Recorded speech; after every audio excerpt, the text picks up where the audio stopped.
well, what is trauma? And how do we go into it? And what are we going to do with the information? But in fact, if you live in South Africa, you've experienced trauma. Yes? If you lived through COVID, you've experienced trauma. If you were born in the 1980s and sooner, you definitely experienced childhood trauma, yes?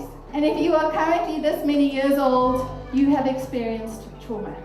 More than once, I can promise you that. What happens is you have a terrible trauma, and then the next day you get up and you go with whatever's happening. And so what happens is we pattern our bodies and we pattern our minds with what trauma looks like. When I got divorced, my little boy was 18 months, we had a very beautiful family in all intents and purposes. And so when I chose, it was my choice, to get divorced, I knew that I was devastating two sets of families. I knew what I was doing, and I knew what the consequences would be, and I had already thought it through. And so when I was broken and sad and mourning families and a dream and my future for my son and what that was going to mean, I felt like I couldn't ask for help because I'd made this, right? So I deserve to be in this much pain and to sort it out myself.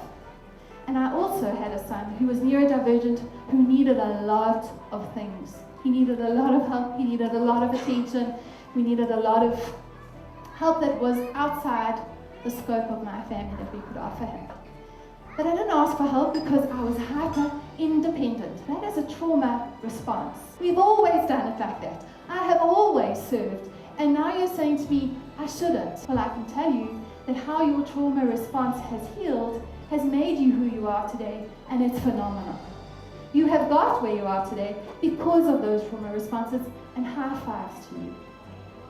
But now, when you're moving along life, and the next thing happens, and the next thing happens, you can now decide, well, does it serve me now? It's a never-ending thing. The story of growing and learning and changing is grieving the person you were, or grieving the person you had to shed in order to be who you are today.